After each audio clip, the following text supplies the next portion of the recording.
এই মাথাটা শুধু বলতো যে এটা মেয়েরা খাবে, ছেলেরা খেতে পারবে না। অনেক বেশি মেয়েরা হচ্ছে আর্মি, এয়ারফোর্সে, নেভিতে জয়েন করতেছে। আমাদের ব্রিগেডিয়ার র্যাঙ্ক পর্যন্ত মেয়েদের যাওয়ার স্কোপ আছে। না, এখনো সেরকম কোনো প্ল্যান নাই। দেশি পদ্মা পাড়ের মানুষ ভর্তা তো থাকবেই, মাই গড সুবহানাল্লাহ।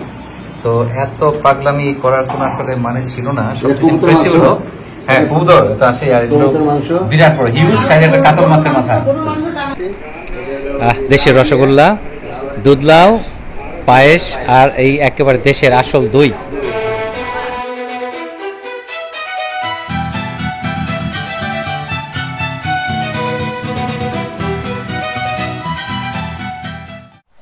আসসালামু আলাইকুম, আমি মোহাম্মদ আল ফারুক বলছি ঢাকা, বাংলাদেশ থেকে, ফ্লাডেড ঢাকা থেকে।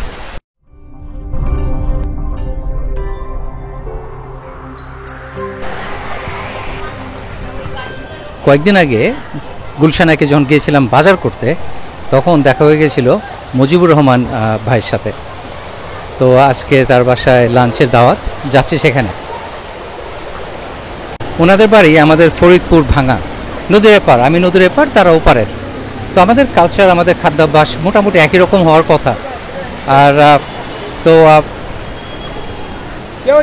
যাচ্ছি, এনজয় করব এবং আশা করি আপনারা এনজয় করবেন আমার সাথে সাথে।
আসসালামু আলাইকুম ভাইজি, আসছি মুজিবুর ভাইয়ের বাসায়। তো ভাই আমাদের জন্য, আমাদের দেশি পদ্মা পাড়ের মানুষ ভর্তা তো থাকবেই, মাই গড সুবহানাল্লাহ। তো এত পাগলামি করার কোনো আসলে মানে ছিল না। সবচেয়ে ইমপ্রেসিভ হলো হ্যাঁ কবুতর তো আছে, আর বিরাট বড় হিউজ সাইজের একটা কাতল মাছের মাথা। আরে বাবা, আরে আরে ভাই, আর কিছু লাগ দরকার নাই, যথেষ্ট। এই যে কাতল মাছের দেখলাম দেখলাম।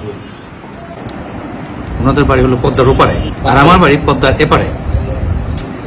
এখন খাবারের যে মিল অ্যামেজিং, যে চিংড়ি মাছের ভর্তা, সেটা আমি ছোটবেলা যে খেয়েছি, আমার মা রান্না করতো, সেম জিনিস। আর একটা মজার জিনিস হলো যে টিকিয়া, কয়েকদিন আগেও বিয়ে বাড়িতে আমি টিকিয়া খেয়েছি, সেটা ছিল ময়দার গোলা, কিন্তু এটা মাংস দিয়ে তৈরি। এবং আমাদের বাসায় আমার বউ যেভাবে মাংসের ভিতরে একটু ভাজা পেঁয়াজ, কিশমিশ, বাদাম দেয়, এটা সেম ওয়ে।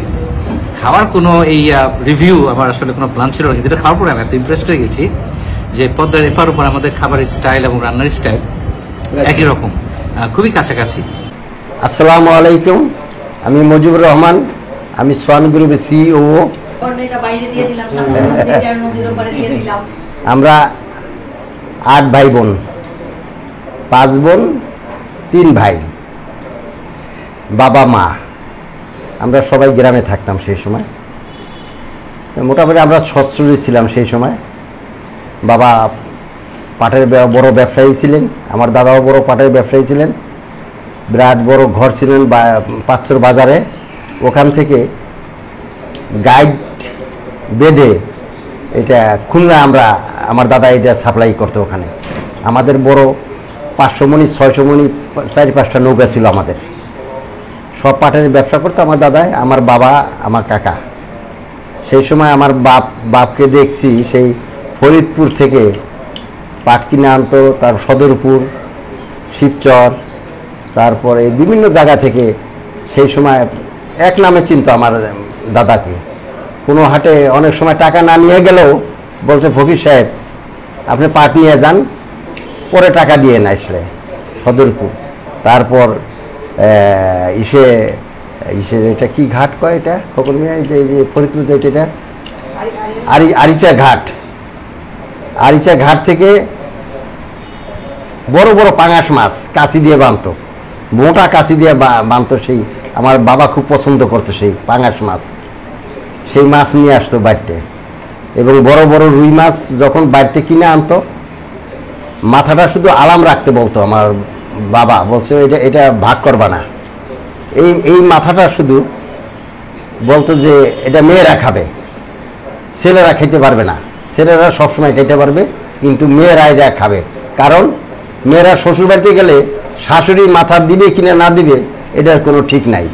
যা খাওয়ার দরকার এই বাপের বাড়িতে থেকেই ওরা এদের খাওয়াই দিবা, তাদের যেন মনে কোনো দুঃখ না থাকে। শ্বশুর বাড়িতে গেলেও যদি দেখে মাথা খাইতে দিতে আছে না, এটাও যেন তাদের দুঃখ না হয় যে আমরা তো এরিয়া বহুত খেয়ে আসছি, এখন আমাদের এইগুলি আর তেমন না দিলেও অসুবিধা নাই। এই হলো আমাদের ফ্যামিলি। আর তারপর আমরা বাবা দেশেই আমরা লেখাপড়া করছি।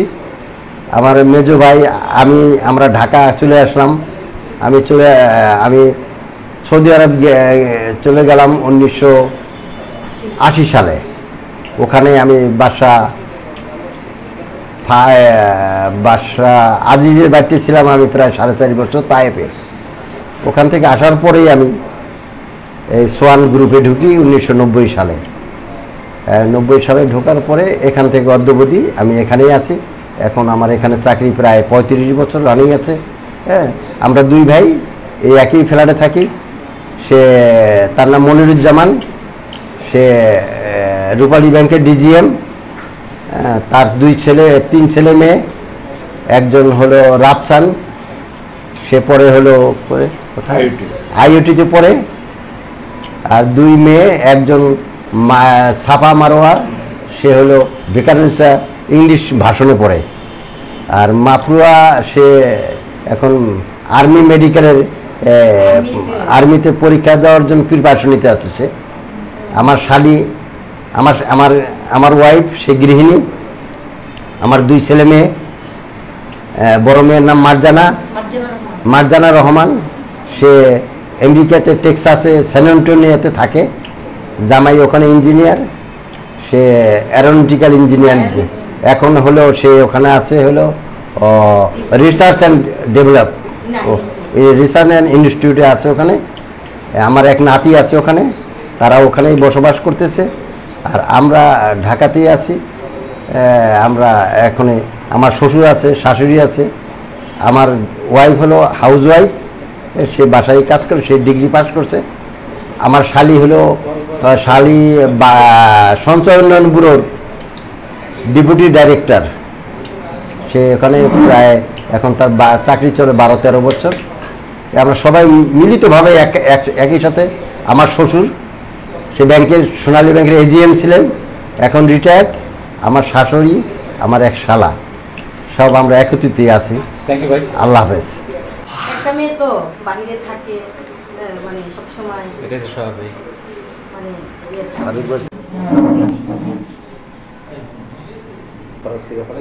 কাতল মাছের মাথা হিউজ, তাও আবার নদীর, অনেক বছর পর। এর চোখটা খেতে হবে আগে, অনেক বেশি মজা। মাছই সেরকম আসলে, দেখো পদ্মার মাছই অনেক রকম লাগে। পদ্মার কাতল মাছ কত 8 কেজি ওজনের হবে? 7 কেজি। 7 কেজি ওজনের হিউজ।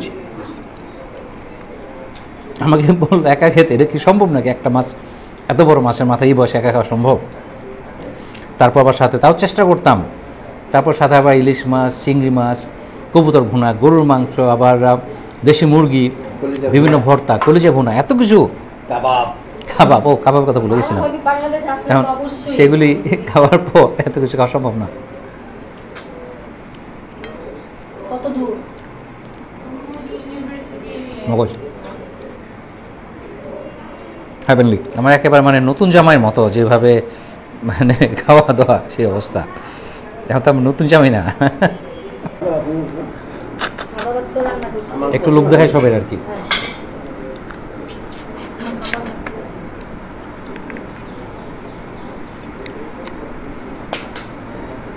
এটা ভিতরের জিনিসটা। আমি ওই এলাকাটাই হলেই খাই, ঢাকাটা খাই না। আমি চাষ করা মাছ কোনো সময় আনি না। অনেক বছর রুই কাতলা খাই না, কারণ সব চাষের।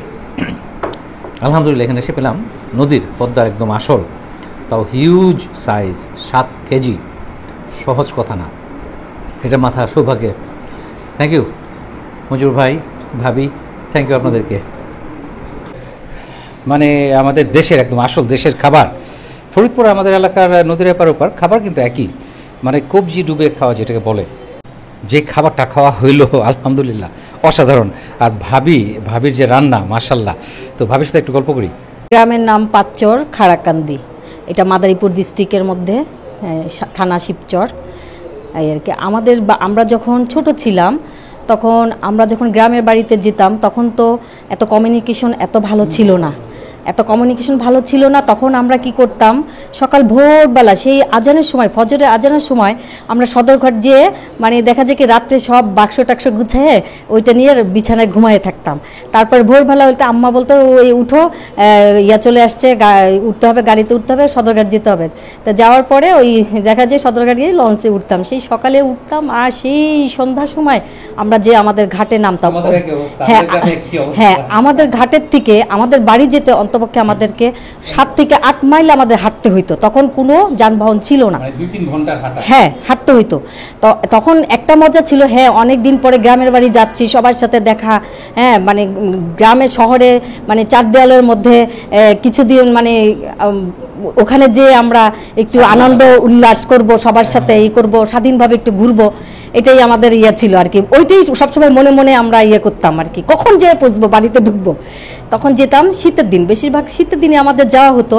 তো যাওয়ার পরে যখন আমাদের গাছিরা যখন হাঁড়ি টাড়ি নিয়ে আসতো, ওরা দেখতাম চুন টুন মাখায় রেডি করে রাখছে। তা রাখার পরে তখন ওরা ওই গাছে যখন বিকেলবেলা এসে ওরা গাছ কাটতো, তখন তার 1-2টা গাছ ছিল না, অনেক গাছ ছিল। তখন ওরা করতো এই গাছে সারি সারি হাড়ি বেঁধে রাখতো, তখন ওরা বেঁধে রেখে যেত। পরে আমরা আবার সন্ধ্যার সময় আমাদের যে ভাইরা আছে, চাস্তো ভাইরা, বাড়ির সবাই, ওদেরকে বলতাম তোমরা সন্ধ্যার রসটা, ওরা আমাদেরকে বলতো যে সন্ধ্যার রসটা নামাই নিয়ে আসি, তারপরে খাও। তারপর ওরা সন্ধ্যার রসটা নামাই নিয়ে আসতো, আমরা সন্ধ্যার রসটা খেতাম। কিন্তু এখন তো অনেক কিছু রেস্ট্রিকশন দেখা যায়, যে তখনও আমাদের সময় অনেক বাদুড় ছিল, আমাদের বাড়িতে বাদুড় ছিল, বাদুড়ের ক্যাচক্যাচানিতে আমাদের ঘুম ভেঙে যেত। হ্যাঁ, বাদুড়ের ক্যাচক্যাচানিতে আমাদের ঘুম ভেঙে যেত, বাদুড়ের মানে ডাকে আমাদের ঘুম ভেঙে যেত। তা এখন তো অনেক কিছু আছে, ওইভাবে রস খাওয়া যায় না। আর এখন আমাদের থেকে এলাকা থেকেও খেজুর গাছ মানে হয়ে গেছে, মানে বিলুপ্ত হয়ে গেছে, এটাই মানে বড় কথা। মানে আর এখন বড় সমস্যা, খেজুর গাছ থাকলেও ওইভাবে যে আগে যে গাছ কাটার লোক ছিল, ওরকম গাছ কাটার লোক পাওয়া যায় না, গাছে পাওয়া যায় না। নদীর এপার ওপার, কিন্তু আমাদের গল্প কিন্তু একই। আমার ছোটোবেলাও ভাবি যেটা বললেন, সেই সকালবেলা আমরা একদম ভোরে রওনা দিতাম, আর গ্রামের বাড়িতে পৌঁছতে হ্যাঁ কাঠপট্টি তো আমরা রুটি তো খুবই একেবারে কাছাকাছি এক্সপেরিয়েন্স। আমরা সেই সারাদিন লাগিয়ে গ্রামে যেতাম, এখন লাগে 1 ঘন্টা যেতে। কাল ইনশাল্লাহ যাবো আমার গ্রাম না, আমি শেখাননগর এবং শিকরামপুর হাটে যাব বেড়াতে। তো আমার ছোটোবেলা হাট যেটা, তা এখন খেজুরের যে গল্পটা বললেন, খেজুরের রস, একেবারে একই রকম অভিজ্ঞতা। আমাদেরও বাড়িতে অনেক খেজুরের গাছ ছিল, কিন্তু এখন ইট ভাটার কারণে প্লাস ওই যে নিপা ভাইরাস এর কারণে খেজুর গাছ কমে গেছে। আর খেজুর রস এখন মানুষ, আমি নিজেই ডিসকারেজ করি, যেন খুব ভালোভাবে না জেনে যেন না খায়। সামারে খেজুরের রসে গল্প করছি, কারণ কথায় কথায় চলে এসছে। যাই হোক, অনেক এনজয় করছি ভাইয়ের বাসায়, এবং তাদের যে আপ্যায়ন, আতিথেয়তা, আমাদের কালচার, আলহামদুলিল্লাহ খুবই ভালো লাগছে আমার। এখন আমার মুজিব ভাইয়ের 2 ভাতিজি, আমার একজন হলো সাফা, একজন হলো রাশা, 2 বোন। তো সাফা, তুমি কোন ক্লাসে পড়ো বললে? আমি ভিকারুন্নিসা ক্লাস 7-এ পড়ছি। সাফা, তুমি ভিকারুন্নিসা ক্লাস 7-এ পড়ো। তো এখন তোমার ফিউচার তুমি কোনো প্ল্যান আছে? তুমি বড় হয়ে কি করতে চাও, কি হতে চাও? না, এখনো সেরকম কোনো প্ল্যান নাই। ইন ফিউচার সেটা দেখা যাবে। পারে তুমি যখন রাতে ঘুমাও স্বপ্ন দেখো না যে তুমি বড় হয়ে কি হয়ে গেছো? না সেরকম কিছু সেরকম কোনো ইচ্ছা নাই এখনো, মানে কি হতে চাই। না না ঠিক আছে, বুঝতে পারছি। এখন আনডিসাইডেড, দ্যাটস ফাইন। এখন রাশা, তুমি বাংলাদেশ আর্মিতে জয়েন করছো, হ্যাঁ, অথবা করার প্ল্যান, রাইট? এখন তারপর পরের প্ল্যান কি তোমার, বলো। আর্মি তুমি কি করবা? রাইফেল না দৌড়াইবা শত্রু পিছিয়ে পিছিয়ে? না, দেশের জন্য ভালো কিছু করার ইচ্ছা আছে, দ্যাটস ওয়াই হচ্ছে আর্মিতে জয়েন করার খুব ইচ্ছা আমার ছোটবেলা থেকে। ওকে, আর্মির কোন সেক্টরে কিসে কাজ করতে? আর্মিতে হচ্ছে 12টা কোর আছে, তো আমি হচ্ছে ইএমই ইলেকট্রিক্যাল আর মেকানিক্যাল ইঞ্জিনিয়ারিং চুজ করবো ইনশাআল্লাহ যদি সিলেক্টেড হই। তো মেয়েদের জন্য বিশেষ করে বাংলাদেশের পটভূমিতে আমি জানি আজকাল অনেক মেয়েরা বিভিন্ন ধরনের এয়ারফোর্সে আছে, সব জায়গায় আছে, কিন্তু বাংলাদেশে একটা মেয়ে সেই ইঞ্জিনিয়ারিং, আমি এটাও জানি বাংলাদেশে প্রচুর মেয়ে ইঞ্জিনিয়ার আছে, কিন্তু সাধারণভাবে বাংলাদেশে মেয়ে ইঞ্জিনিয়ার প্লাস আর্মি, এটা তো আসলে খুবই ইউনিক একটা ব্যাপার। কোত্থেকে এই ইন্সপায়ারেশন পেলো তুমি? আমার ফার্স্ট ইন্সপিরেশন আমার বাবা আমাকে দিয়েছে, আর হচ্ছে আমার ছোটোবেলা থেকে ইচ্ছা আমি হচ্ছে ডিফেন্স লাইনে যাব, আর আর্মিতে আমার সবচেয়ে বেশি ইচ্ছা, কারণ আমার বাবাও হচ্ছে অ্যাপ্লাই করেছিল এখানে, তো হচ্ছে আমার সেই থেকে হচ্ছে আর্মিতে যাওয়ার ইচ্ছা। আর হচ্ছে এখন অনেক বেশি মেয়েরা হচ্ছে আর্মি, এয়ারফোর্সে, নেভিতে জয়েন করতেছে, আমাদের ব্রিগেডিয়ার র্যাঙ্ক পর্যন্ত মেয়েদের যাওয়ার স্কোপ আছে, অলরেডি গিয়েছে অনেক মেয়েরা, তো হচ্ছে ওই তাই হচ্ছে যাব। আর অ্যাট দ্য সেম টাইম হচ্ছে ফ্রন্ট লাইনে থেকে আর্মি লাইনে কাজ করে হচ্ছে দেশের জন্য সেবা করা যাবে, অ্যাট দ্য সেম টাইম হচ্ছে আমার পড়াশোনাটাও কমপ্লিট করা যাবে ওখানে সরকারি খরচে। আলহামদুলিল্লাহ, বাঘের বাচ্চা। দেশের রসগোল্লা, দুধলাও, পায়েস, আর এই একেবারে দেশের আসল দই। থ্যাংক ইউ ফারুক ভাই, আপনি আমাদের বাসায় আসছেন, আমাদের সাথে পরিচিত হলেন, আমরা আপনার সাথে পরিচিত হলাম, আপনার অনেক ব্লগ আমরা দেখি, খুবই ভালো লাগে। তো আজকে আমি নিয়ে আসছি এখানে আমার শ্বশুরের ছবি, যিনি 96 সালে ইন্তেকাল করেছেন। খুবই এক ভালো মানুষ, গ্রামের তার অনেক সুনাম, তাকে এক নামেই চিনে, গ্রামের মানুষ তাকে খুবই শ্রদ্ধা করে। আমার শাশুড়ি আছেন, শাশুড়ির সাথে তার বড় নাতি পান খাচ্ছে দাদির সাথে, এই একটা চিহ্ন, তখন এটা ধরে রেখেছিলাম আমরা। আমার বাবা মা, ওনারা জীবিত নাই, আমার শ্বশুর শাশুড়ি, কিন্তু আমার বাবা মা আছেন, এই যে বাবা মা, সেও তার নাতি, মেয়ের ঘরের নাতি, আর উনি হলো ছেলের ঘরের নাতি, নাতি একটাই রেখেছেন। আর এগুলো হচ্ছে আমাদের ফ্যামিলি, আমি, আমার হাজব্যান্ড, আমি বোম্বে গিয়েছিলাম সেই ছবি, এই যে আমার প্রথম 2 বেবি, হ্যাঁ, এই আমরা পয়লা বৈশাখে কোনো একটি সময় আমরা খুব মজা করি, পয়লা বৈশাখের স্লোগান পড়ে আমরা ঘুরতে যাই, এটা আমাদের ফ্যামিলি বন্ডিং।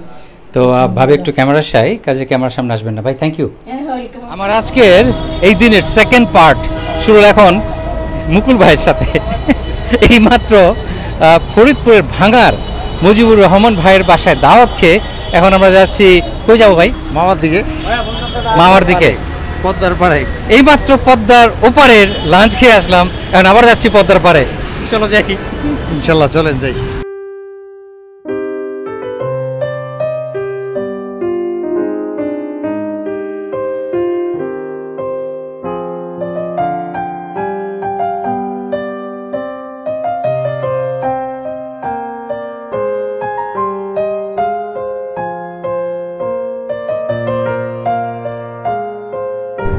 আমরা যাচ্ছি খুব সম্ভবত শ্রীনগর ব্রিজ দিয়ে, এটা ধলেশ্বরী নদীর উপর দিয়ে, আমার ধারণা, কুড বি রং। আরো সুন্দর লাগে আমাদের ছোটবেলা মনে আছে, আমরা যখন মোমেন কোম্পানির বাসে করে গ্রামে যেতাম, তখন আমাদের বুড়িগঙ্গা পার হতে হতো প্রথমে, তারপর ধলেশ্বরী পার, তারপর একটা বাসে, তারপর নেমে যেতে হতো, আবার আরেকবার ধলেশ্বরী পার হও, ধলেশ্বরী আমরা 2বার পার হতাম। তো সেই একটা ব্রিজ পার হয়ে আসলাম, সামনে আবার আরেকটা ব্রিজ আছে, এই যে এখন আবার ধলেশ্বরী নদী সেকেন্ড টাইম পার হচ্ছি আমরা। আমার মনে আছে ছোটোবেলায় আমরা মাত্র খুব বেশি 10 মিনিটের জন্য বাসে উঠতাম, সেই খেয়া নৌকা ছিল, গোদারা বলতো এটাকে, গোদারা নৌকায় আমরা পার হতাম 2বার এই ধলেশ্বরী, এখন ব্রিজে সেই 2বার পার হলাম। সারাদিন লাগতো, এখন 1 ঘন্টা লাগেনি আমাদের এখানে আসতে।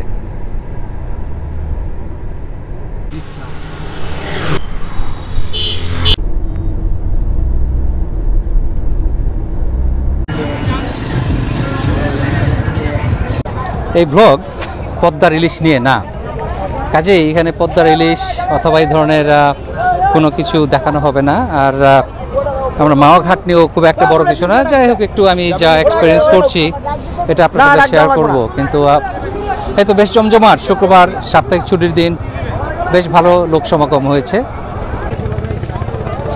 আজ তো সারা সকাল প্রচণ্ড বৃষ্টি হয়েছে, এখনও আকাশ মেঘলা, ঝিরিঝিরি বৃষ্টি হচ্ছে, ইলশেগুড়ি যেটাকে বলে। তারপরে ট্যুরিস্টরা, প্রচুর ট্যুরিস্ট আছে যারা এখন ওই সন্ধ্যায় বিকেলে আসলে পদ্মায় ঘুরতে যাবে ট্রলারে করে। মুকুল ভাই বললো যেতে, আমি আসলে খুব একটা আগ্রহ পাচ্ছি না।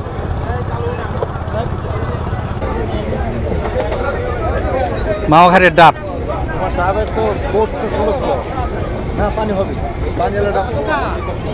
আমরা কচি ডাব খাচ্ছি না, আমরা মিষ্টি ডাব খাচ্ছি যার পানি মজা।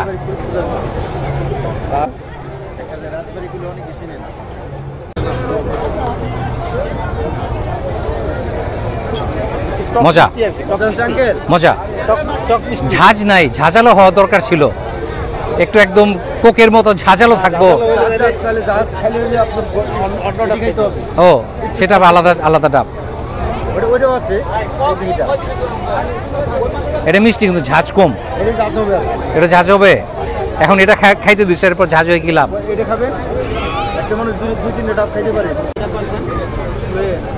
আমি দেখলাম যে বৃষ্টি পড়তে আছে, ওইটা কাজ করতে আমার সময় দরকার, তাহলে এইটা আগে দিয়ে যায়।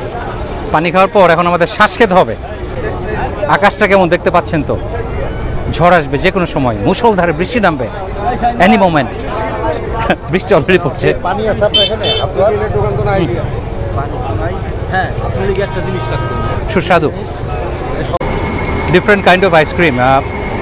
সাধারণত আমরা যেটা দেখে অভ্যস্ত যে কোল্ড প্লেট অথবা কোল্ড স্টোনে যে আইসক্রিমটা বানায়, সেটা এরা বানিয়েছে ডিফারেন্ট ভ্যারিয়েশন, সেটা বানিয়েছে রোলারের মধ্যে। Not a bad idea.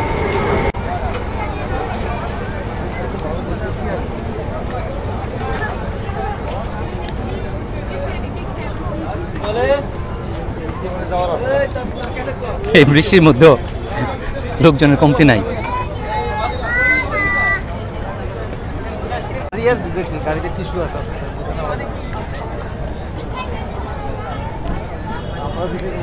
না, আমরা সিদ্ধান্ত নিয়েছি যে বৃষ্টি বেশিক্ষণ ভিজবো না, কারণ আমাদের তো আসলে বৃষ্টিতে ভেজার জন্য প্রিপারেশন নাই। বিলিভ ইট অর নট, বৃষ্টিতে ভেজার জন্য কিন্তু একটা প্রিপারেশন থাকতে হয়। আপনার সেভাবে ড্রেস পরতে হবে, আপনার ধারে কাছেই আরেকবার একটা শাওয়ার নেওয়ার ব্যবস্থা থাকতে হবে। সেসব না থাকলে বৃষ্টিতে ভিজে মজা একটু কম। তো যাই হোক, আমরা গাড়িতে ফিরে যাচ্ছি। বেশ ভালোই, মুষলধারে বৃষ্টি নামবে যে কোনো সময়।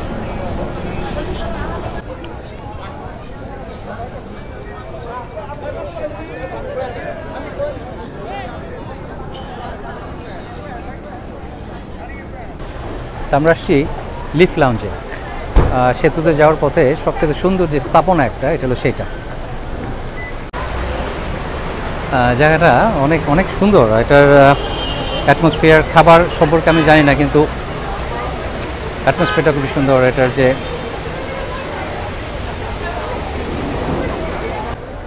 মজার কথা হইল, যেটা মনে হচ্ছে অনেক ক্রাউডেড, কিন্তু মুকুল ভাই যেটা বললো এইমাত্র, যে এখানে আসলে খাওয়ার জন্য যতজন আসছে তার চেয়ে বেশি আসছে ছবি তুলতে। আপনার সবাই সারাক্ষণ ব্যস্ত ছবি তোলায়।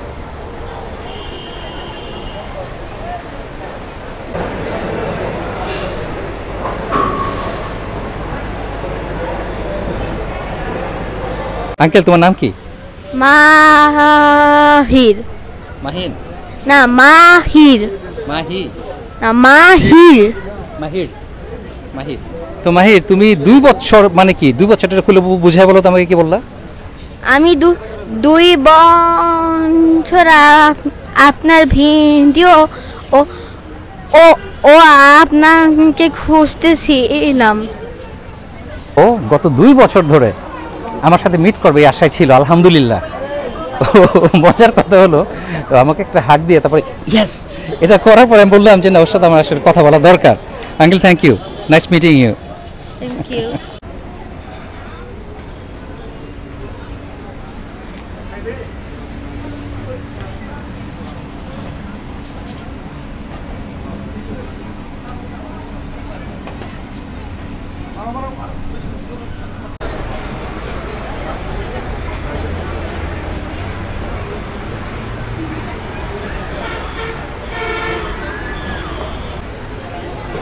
জায়গাটা নিঃসন্দেহে অনেক সুন্দর, কিন্তু ওই যে আগে বলেছি যে যে খাবার খাবে তার চেয়ে বেশি ভিড় হলো ছবি তোলার জন্য। আর দোষ দিয়ে লাভ নেই, এত সুন্দর একটা জায়গা, ছবি তুলতে চাইতে ছবি তুলতে মন চাইবে, এটা স্বাভাবিক। কিন্তু আমরা যারা একটু খেতে টেতে আসছি তাদের অপরচুনিটি খুবই কম।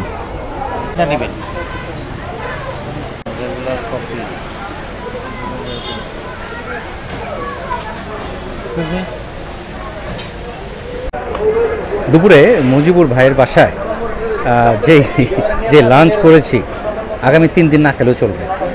তারপরে মুকুল ভাই এখানে এসে ডিনার করতে, ডিনার আজকে আর ডিনার নাই, ডিনার সম্ভব না। তো পরে ফাইনালি আমি সেল করলাম যে এটুকে ফ্রাইড কালামারি খাবো আর কফি, 1 কাপ কফি।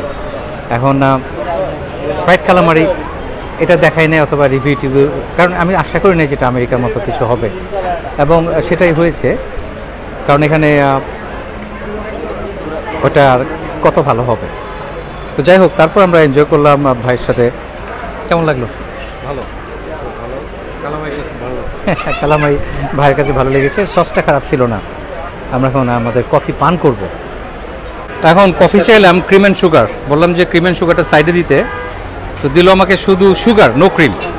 এখন চাইলাম যে তাহলে ক্রিম কই, বললো যে ক্রিম নাই, আমাকে এক্সট্রা দুধ কিনে খেতে হবে। ঠিক আছে, এক্সট্রা দুধ দাও, পয়সা দেবো, কোনো সমস্যা নেই, দাও। তো এই হলো আমাদের বিজনেস বাংলাদেশের। 1 কাপ কফি চাইলাম, দিয়েছে আধা কাপ। তারপরে আবার ক্রিম আবার কিনে খেতে হবে, ক্রিম তো নাই, দুধ কিনে খেতে হবে। অনেক পজিটিভ নোট, কফির কোয়ালিটির ভালো, এটা খুবই ভালো কোয়ালিটির কফি, যদিও পরিমাণে পাই হলো, যদিও আধা কাপ, কিন্তু এটা ঠিক আছে। এনভায়রনমেন্ট খুবই সুন্দর, কফি অসাধারণ, কফিটা খুবই ভালো ছিল। যদিও এদের ক্রিম অ্যান্ড সুগারের সিস্টেমটা ভালো লাগে নাই, এটা অতিরিক্ত গ্রিডি মনে হয়েছে, কারণ কফির সাথে তো ক্রিম অ্যান্ড সুগার নর্মাল জিনিস।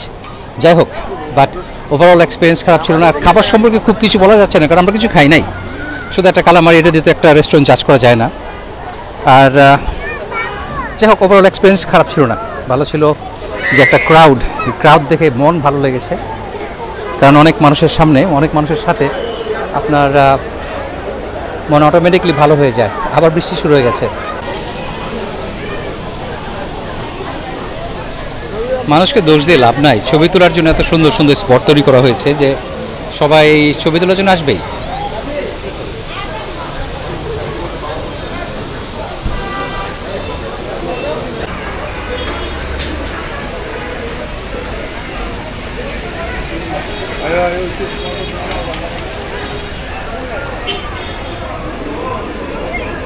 অনেক ধন্যবাদ আমাদের সাথে থাকার জন্য। ইনশাআল্লাহ দেখা হবে অন্য কোথাও, অন্য কোনো একদিন। আল্লাহ হাফেজ।